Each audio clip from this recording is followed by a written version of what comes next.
Hey, what's up? Welcome to another episode of Bitches Love Sports. I'm your host, Jazz Monet. I know I'm starting a few minutes early. Hopefully, y'all don't mind. I got like even less time available than I've had at any other point this week. So I got about 30 minutes, definitely 45 minutes max for you guys. And so I was sitting here and I'm like, okay, 2 extra minutes won't hurt anybody. So I just wanted to make sure that we had enough time to get into the topics of the day. And part of the reason why I'm doing this live is because I want to give y'all the opportunity to ask questions and have a conversation with me. So if you're active in the chat, feel free to say hi, feel free to ask questions. And if you are over on Twitter and want to ensure that your comments are read, come over and join us on YouTube. I should see them on Twitter, so that's fine, but sometimes I don't. So,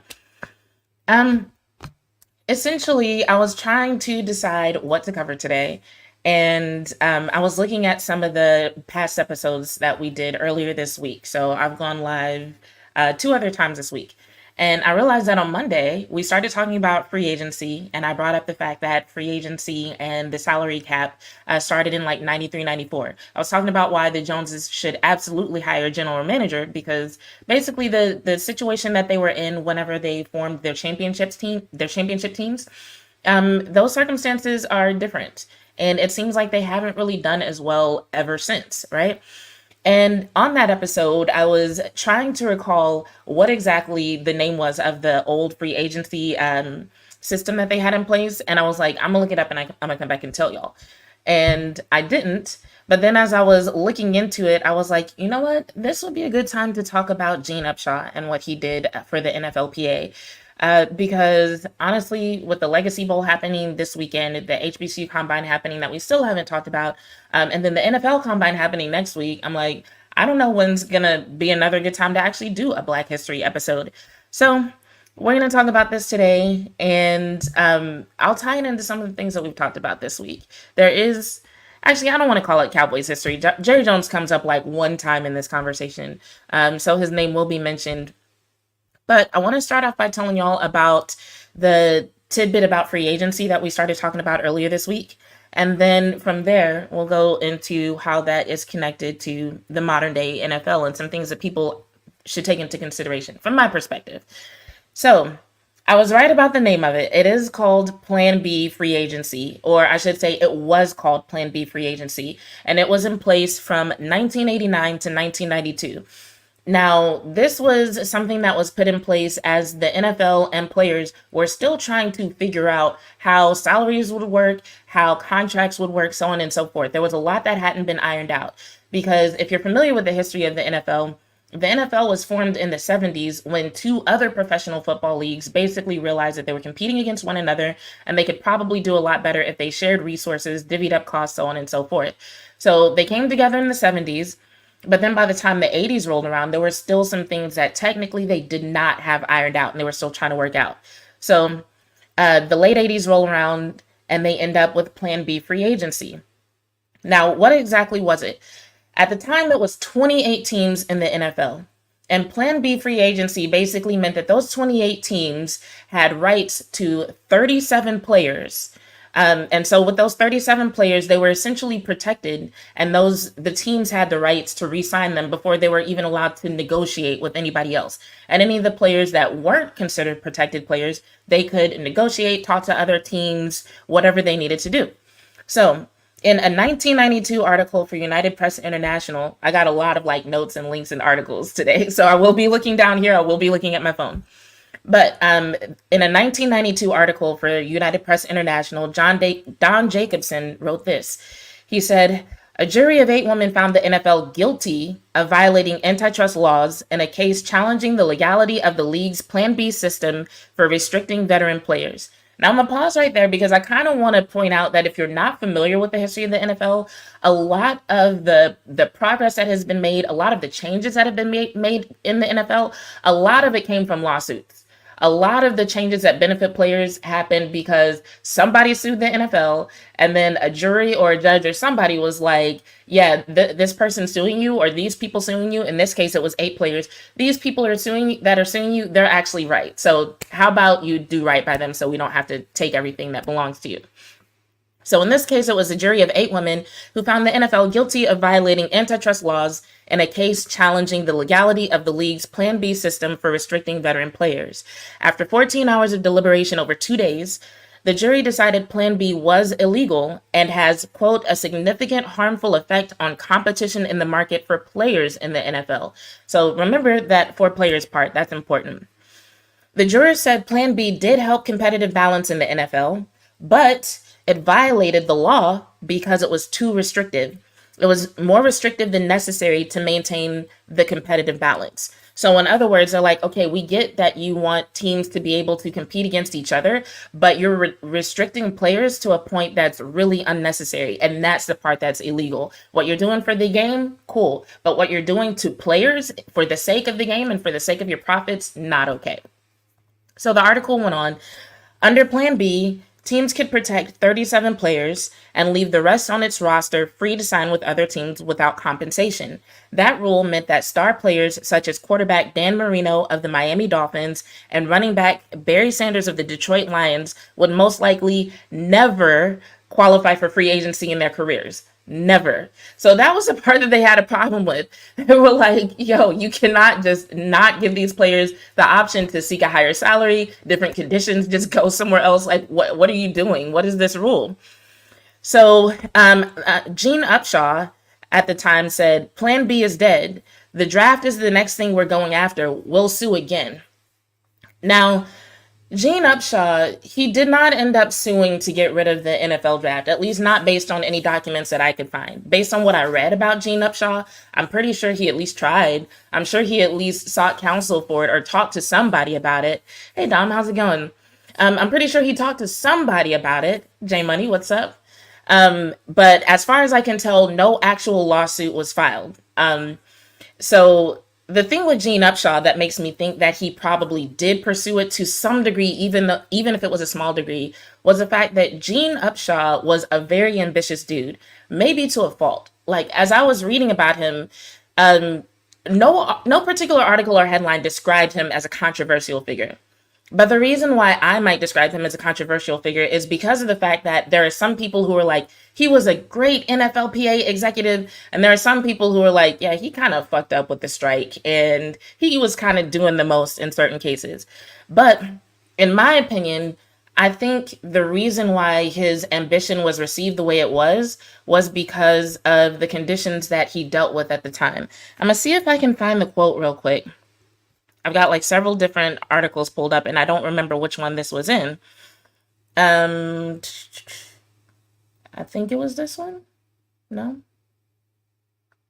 Give me 1 second. I'm going to try one more time. And if it's not in this one, here it is.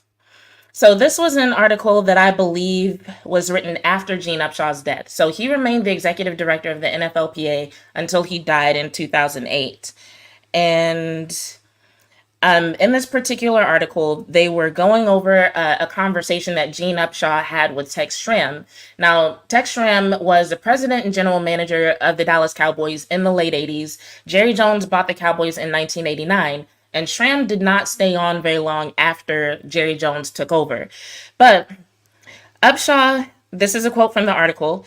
It says, Upshaw also told of a negotiating session with former Dallas Cowboys president Tex Schramm, who said, you guys are cattle and we're the ranchers, and ranchers always get more cattle. Now, one thing about Gene Upshaw's experience as a player is that when he was with the AFL, before they merged and formed the NFL, right, he had signed a contract that basically guaranteed that he would still be paid even if he were to be cut from a team. So that was like the guarantee of guarantees in terms of contracts. And so he felt like it was fair because he said, if I sign a contract with somebody and they agree to pay me, and then they decide to cut me, well, then they've done that despite the contract that we signed. They should still have to pay me because they promised me money. That was his logic. That was a contract that he signed that was in place.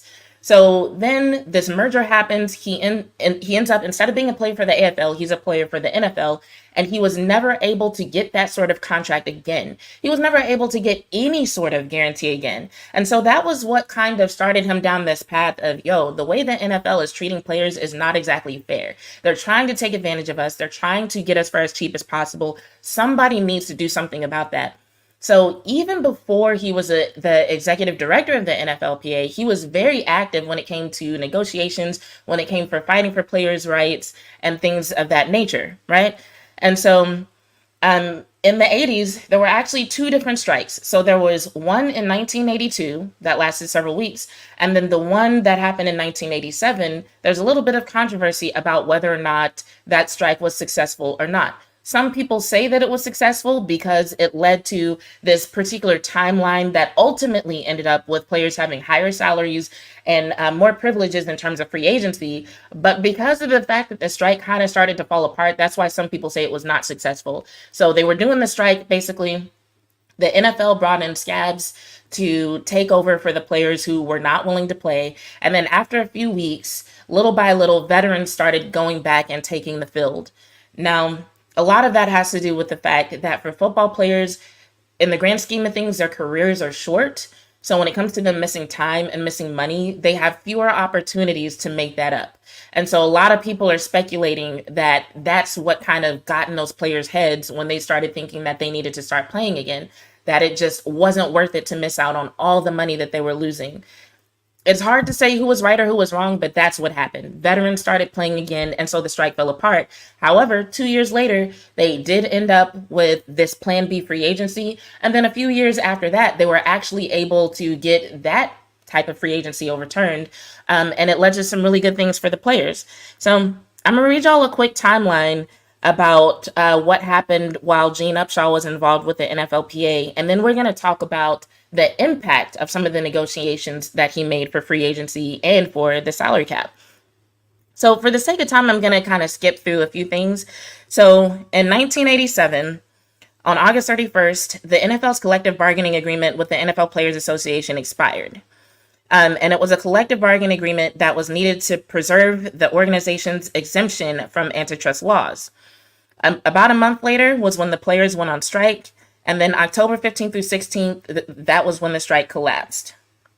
Then fast forward in 1988, the NFL was denied the right to total free agency. And so in 1989, on February 1st, Plan B is what emerged. And so that's when all those players were like, wait, under this, I'll never qualify for free agency. That's completely unfair.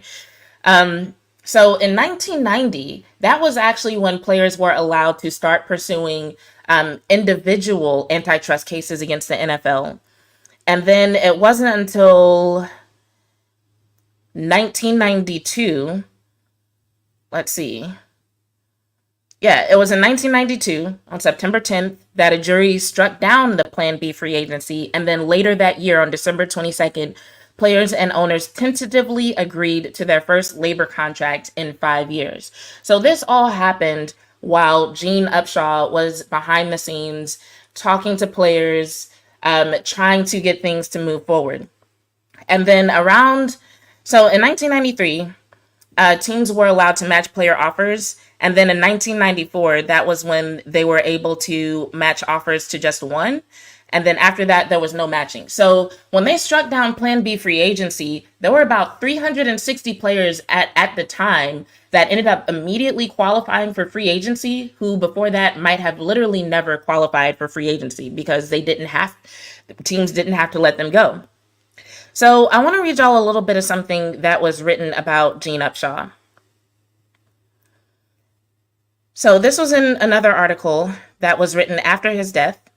And so one thing to know about Gene Upshaw is that he was a force to be reckoned with both on the field and off the field. So this article says, playing in the old American Football League and the newly merged NFL, Upshaw was a dominant blocker during the Raiders' North California heyday, appearing in 7 Pro Bowl games and winning championship rings in Super Bowls 11 and 15. He appeared in 307 consecutive preseason, regular season, and postseason games. Consecutive, y'all. In a 2007 interview with The Times, Upshaw said he became active in union politics in part because of a contract dispute. So this is what I was telling y'all about earlier with the contract that he had a problem with. As a rookie, he signed a contract that was guaranteed even if he was cut from the team, but such a deal was never offered again after the AFL merged with the NFL. And a quote from Upshaw says, "After the merger, I never had another contract. I could never get another no-cut contract, and I believed that if someone signed me to a contract, they should be required to pay me." And then I'll read this quote one more time. Upshaw also told of a negotiating session with former Dallas Cowboys president Tex Schramm, who said, "You guys are cattle and we're the ranchers, and ranchers can always get more cattle." So that was another thing that kind of led to these strikes falling apart. It was the idea among some veteran players that if we don't go back, we're never going to get what we actually want. We're just going to lose a job that we did have. And what job do I have to go to, really? It's not like I have something better waiting for me. So that was another thing that caused the strike to kind of fall apart. It's just people being concerned about what they would ultimately end up with and if they were going to lose more than they'd end up gaining. So the contract tied player salaries to a percentage of league's revenues. So this was after they instituted the salary cap. And so I'm not sure which year this was written, but it said this year's players will be paid $4.5 billion according to the figures provided by owners, and each team's salary cap is at an all-time high of $116 million. So John Madden said this about Gene Upshaw. He said, "If you look at the history of the NFL, you're going to find out that he was one of the most influential people that the league has known. He did so much, not only for the players, but also for the owners, the teams, and the game of pro football." And then there was another quote about him that I'm going to see if I can find for y'all real quick. But essentially, there were people who said, here it is.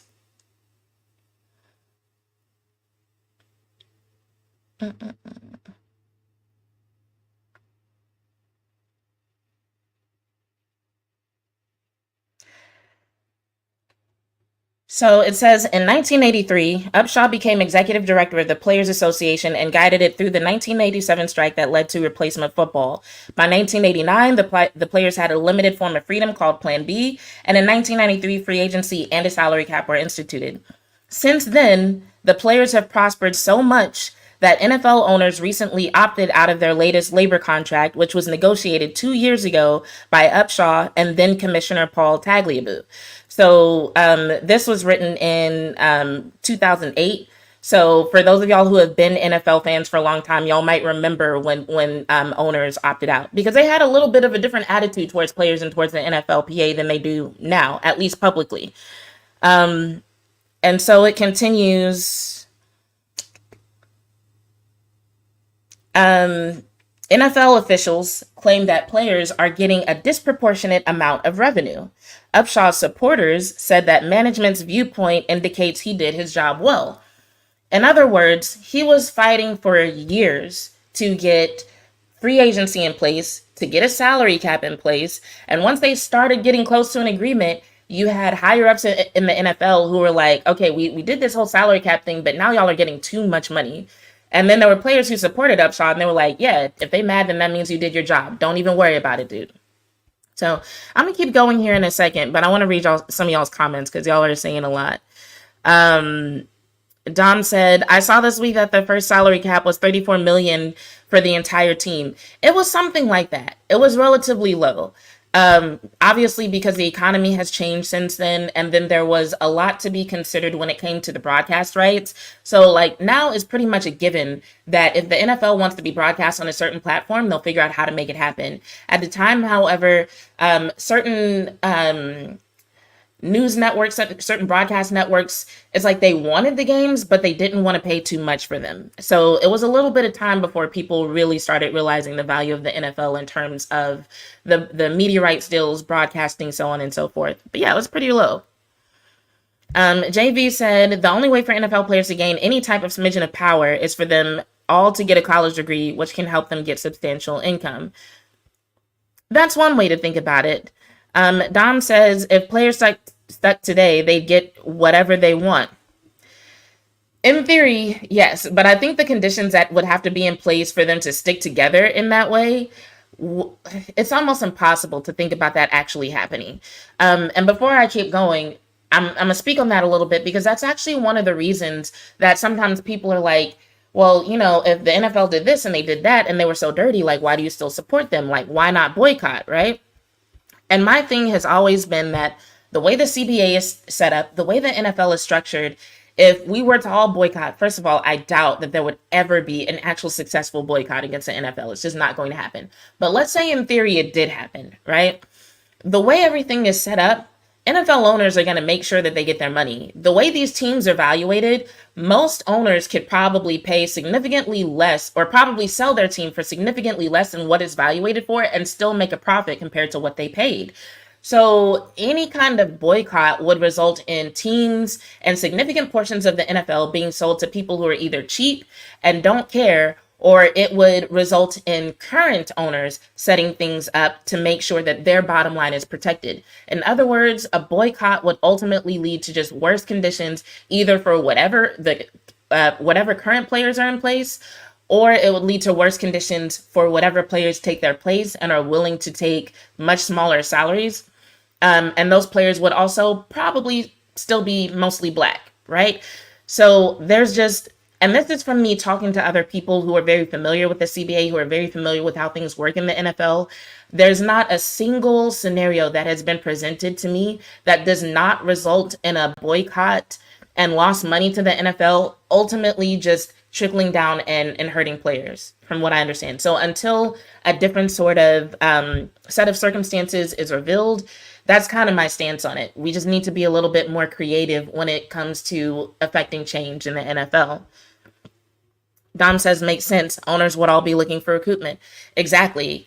And as we can see from the spring leagues that are popping up, nothing against these players, but the fact that those players are willing to play in the spring, and we're talking about players that weren't drafted, right? So they weren't drafted to the NFL, but they still want to play professional football, and they're making significantly less than what NFL players are making. So that right there shows you that there's always a pool of talent that's going to say, hey, me playing professional football, even for 5 figures, is better than whatever's waiting for me on the job market. It's better for me than whatever life I had in mind outside of playing professional football, or now that I wasn't drafted, right?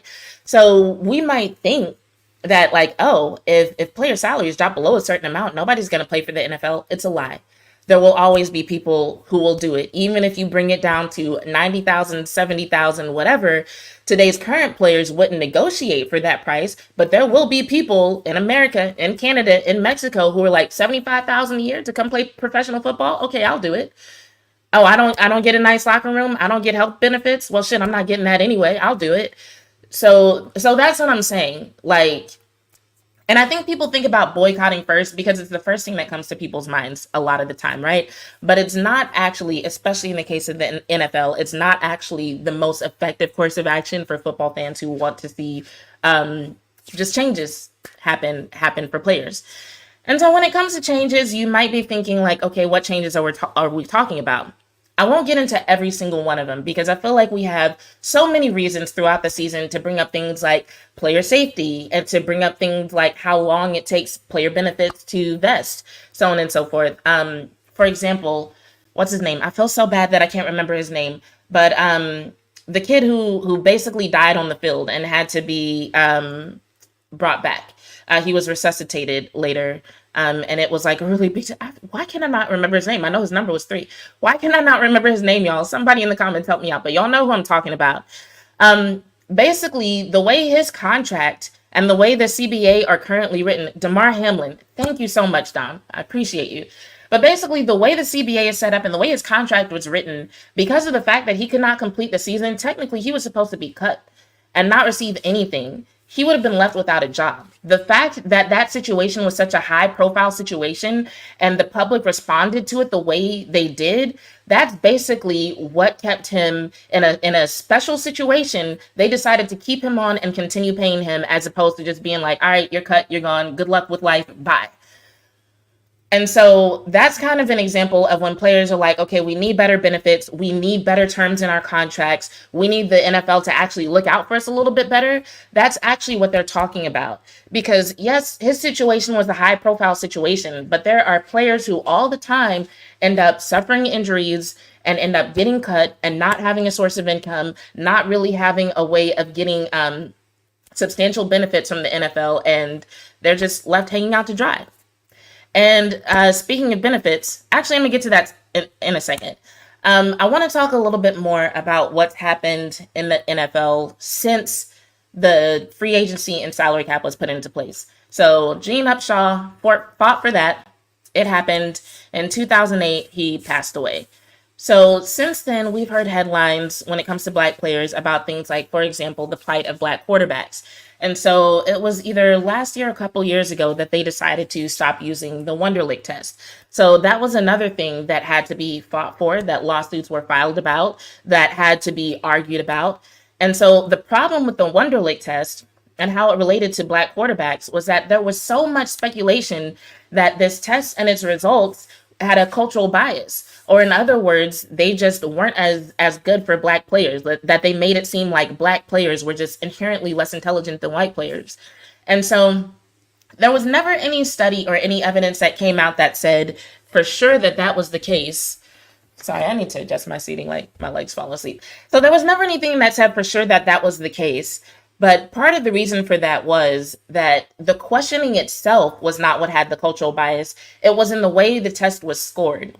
And that was just a little bit harder to prove because the way the test was scored, it allowed the scorers to have a little bit of leeway in what they counted for more points or what they counted for less. So, for example, outside of the NFL, there were other situations where the Wonderlic test was administered, and the people who scored the test had the right to knock off points because of a person's occupation. So that's just one example. So when it came to the Wonderlic test being scored, there was just a lot of speculation that like, yo, the way this test is being scored, it makes it seem like Black quarterbacks are like too stupid to play the position. And we feel like that's not right. And they went back and forth on it a lot. And people were like, hey, actually, there's no evidence of this. And they're like, okay, the evidence is in the numbers. There's no way that all these Black players on average are just dumber than all the white players. It doesn't make sense. So after fighting for it back and forth, eventually they put in the new cognitive test that they're using, which I believe is called an S2 test. And I'm gonna be honest with y'all, I just feel like with all the resources that the NFL has, why can't, if they have to test players, why can't they just put in place a test that actually just tests them on the fucking game of football? Like, I don't know, I don't understand the need for all these standardized tests. But anyway, something else that supported what people were saying in terms of there being race norming when it came to testing was that there was race norming that was taking place when it came to player benefits being doled out. Now, I'm going to try to play this video. Hopefully it'll play. But I'm going to try to play this video. It talks about the case of a player who's one of many players that this happened to. When this lawsuit was filed, it ended up, the results of the lawsuit ended up affecting literally thousands of players, because essentially what was happening was it got to the point where the NFL had to start giving out benefits for certain neurological disorders that players were suffering after their retirement. But because they were testing players to make sure that they qualified for benefits, a large number of Black players found out that, you know, they would get tested and a doctor would say, okay, you have dementia, for example. They would go back to the NFL and the NFL would say, okay, you actually don't qualify for benefits. And what they found out was the NFL was using a grading curve that basically said, well, Black players have lower cognitive function than white players.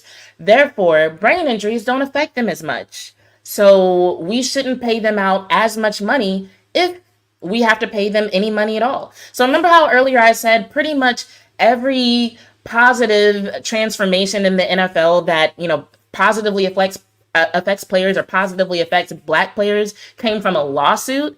This is another example of that. So I'm going to try to play this guy for you. It's a few minutes long. And then we'll come back here and talk about it. I feel like a teacher. Like, make sure you have your notebooks out. This will be on the test.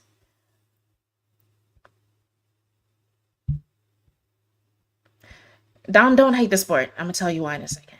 Tell you why.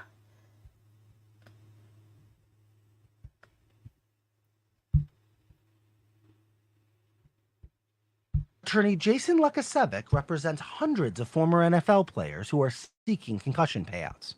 So when people say there's an NFL settlement, and you would think that a settlement means people have gotten paid, that couldn't be further from the truth in this instance.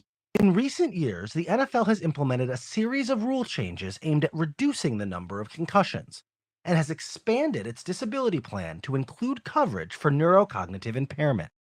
Since the concussion settlement in 2017, the league has paid out more than $800 million to former players suffering cognitive impairment.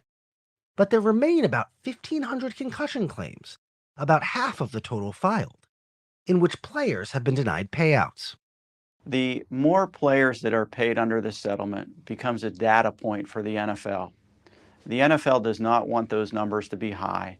They don't want moms and dads to know the true incidence of what happens to people that play football and what their tendency or likelihood of developing a chronic brain damage over a period of time. Even more troubling, the former players and their attorneys say, is that the settlement has been implemented in a way that makes it harder for black players, who for decades have made up the majority of the league, to get dementia payouts. To qualify for a payout, former players must prove that they've suffered from cognitive decline. But the testing is graded on a curve known as a race norm. And under those race norms, black players are assumed to have lower intelligence than white players, meaning that a black player has to prove a greater amount of cognitive decline in order to get the same payout as a white player. And that is the exact reason why these African American former players are not qualifying for these awards.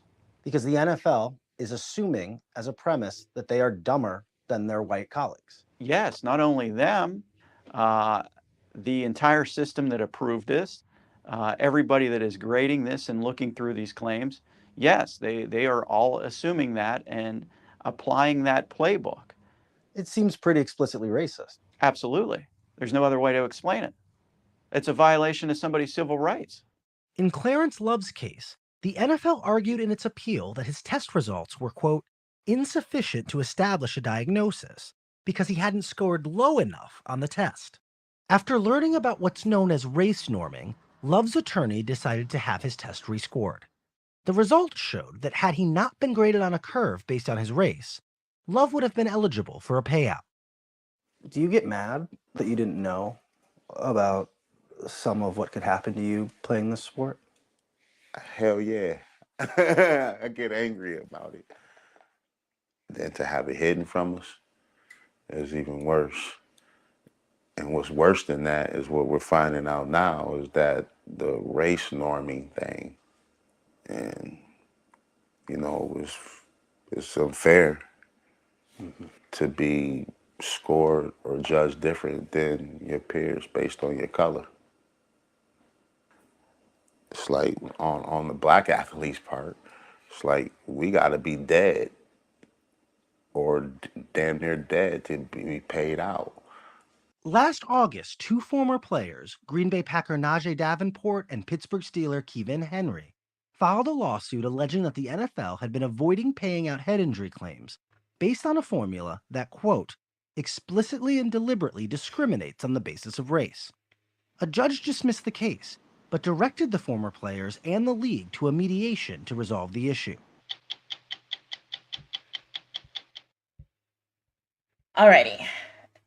So this was one of the reasons why I decided to talk about this today, was because I just feel like a lot of people really don't know. And real quick, in the comments, I want y'all to guess when that article, or when this article was written, when that story came out. Just guess when. I'm gonna give y'all about 5 seconds to guess.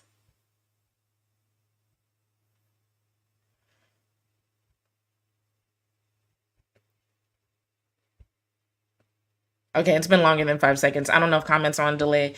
JV says 2007.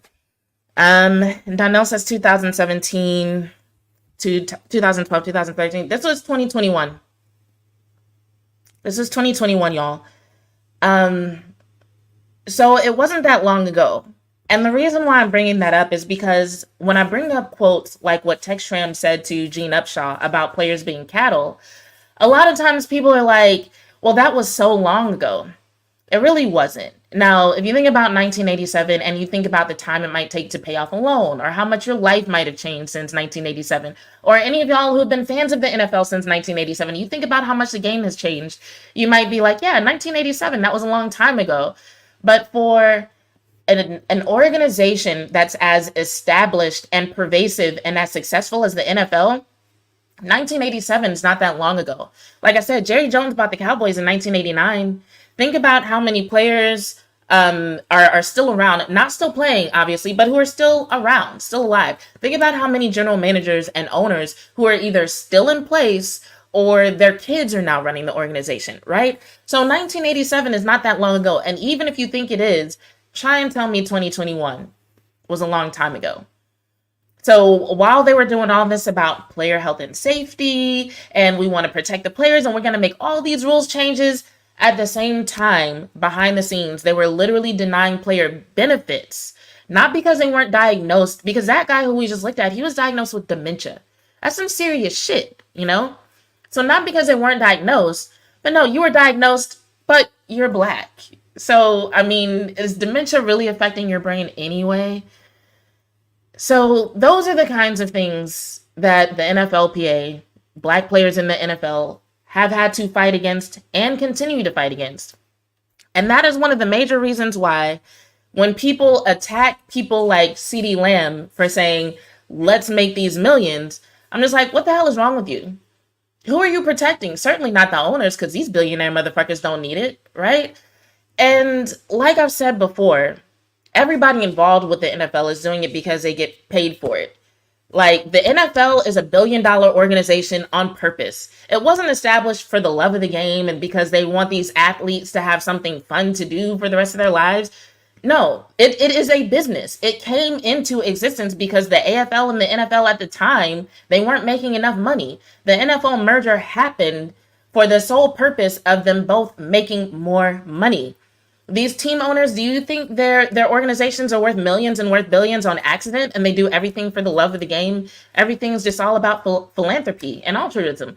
No, they fucking want to be billionaires. And so that's why it pisses me off that in an organization where we hear players literally being referred to as cattle, where we hear about actual race norming, like it's written on the paper, they didn't even try to cover it up. They literally had documents that they tried to use to support their claims that black players had lower cognitive abilities, and say, we don't have to pay you for the injuries that you suffered while paying for this league because you're black, and that means your brain doesn't work as well anyway. And then those are the people that y'all are trying to protect by attacking people like CeeDee Lamb because he says he wants to be a millionaire, because he's working for someone who's literally becoming a billionaire and whose kids are going to be billionaires because of the work that people like him and other players, both before and after him, are putting in to basically keep this entire machine running. And so that's why it's super weird behavior, not only from people, but especially from black people and especially from black men. I'm gonna just say it in plain terms. Being anti-player and against players getting their money, the shit's fucking weird. Now, I can understand if sometimes you might criticize what a player is asking for if it's really unreasonable, right? So, like, if our wide receiver 3 wanted to be paid like Dak Prescott, I'd be like, that's crazy. It's unprecedented. What are you doing? But if a player really has enough evidence to say, like, hey, I'm at the top of my game, I deserve to be paid X amount based on what we see other players getting paid, based on the revenue that's coming in. This is what I think I deserve. This is how I want it structured.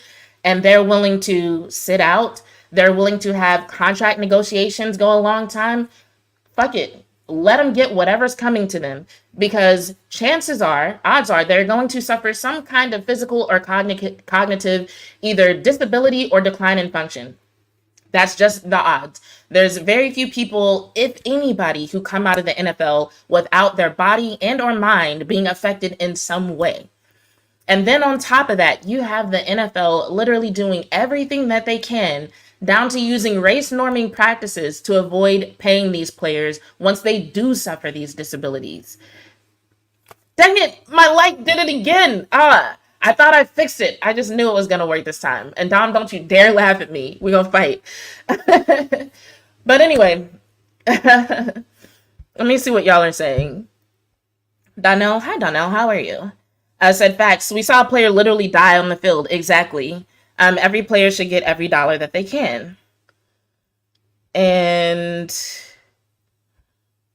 J Money said half America thinks this way, and JV said we know which half. We do. So Dom said, you're making me hate the game that I love. So here's why I say that you shouldn't hate it. It's not, one, it's not everybody who's doing this. And two, the league is making progress in the sense that there are still players, although I do think that more can be done in terms of how they're fighting for players' rights. There are still players fighting for players' rights and fighting for better conditions for players and fighting for better agreements that ensure players will get paid and won't be denied the payments that they're owed for whatever disability that they might suffer. I can't stand y'all. Sorry, I'm reading the comments and I don't know what it is, but like when my light goes out, they just think it's so fucking funny. Anyway, so like I said earlier, when it comes to things like boycotting the NFL, trying to get rid of the NFL, at the end of the day, that would end up doing more harm than good for players that are willing to play professional football. And then, like I always say, when people ask me personally how I feel about it, I'm like, I'm a Black woman living in America. So I've had to get very used to just existing in places and systems that are rooted in racism and in misogyny. I live in Texas, right? So I guess my logic is at some point you have to draw the line somewhere. So if I say I'm not going to support the NFL because they have a history of racism, am I also going to stop paying taxes because of America's history of racism? Am I going to stop shopping at Buc-ee's because, one of their owners donated to some Republican's political cause? I mean, you have to draw the line somewhere. So at the end of the day, what I've decided to do is when things like this happen in the league, I try to bring it to light. I try to bring the information to people, not so that you can go and be like, I hate the NFL, but so that when you start hearing about players saying, hey, we need better treatment, hey, we need better agreements, that you're not out here on Twitter saying, oh, these players are spoiled. These players are fighting for the wrong things, they're focused on the wrong things, so that you have a point of reference to say, hey, these players probably have a point. I might not know exactly what's going on. Maybe they're in the middle of litigation. Maybe they signed an NDA, but we know how this league has been to players. So I'm going to be supportive and I'm going to try to encourage players to get whatever it is that they think they need to be treated fairly. So that's all it is. It's information. And I also want y'all to know that at the end of the day, a lot of these improvements, especially in terms of free agency and the salary cap, have benefited all players. But a lot of it was put into motion by the Black players who have been allowed in the NFL and allowed to take part in the NFLPA and its negotiations. So just a little bit of a tidbit for Black History Month. I gotta head to work. I completely forgot what I was wearing when I went to that shot of my full body. I'm a pole instructor, y'all. So that's why I'm dressed like this, because this is how you dress when you teach people how to do tricks on a pole. So yeah, fun facts about the NFL, fun facts about me. Hey Al, how's it going? Al says, JV, I agree. NFL Players Union, it's pretty much go along to get along, unlike, say, MLB's union, which fought tooth and nail for free agency. I'm going to say this about the NFL Players Union, and I'm going to get out of here. I don't think they go along to get along, but I do think they are limited in terms of what they're able to get done because of the fact that there's only so many of them who are able to be active. And by that, what I mean, when rookies come into the NFL, there's so many things that they have to learn and adjust to that it's usually several seasons before they're even in a place where they feel comfortable contributing to the conversations that are happening with the NFLPA. Then you combine that with the fact that the CBA is only negotiated every 10 years anyway, and it really limits the opportunities for these players coming in to actually impact what they're actually doing.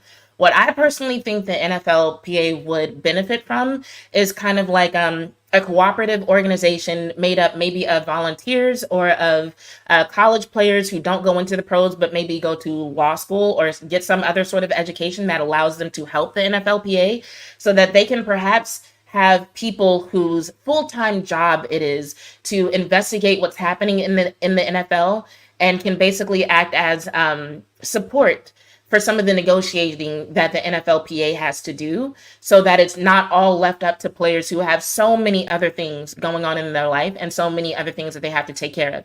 Because think about it, a lot of times these players are going up against billionaires who've had money all their lives, who have been conducting business like this and who are so familiar with contracts like this.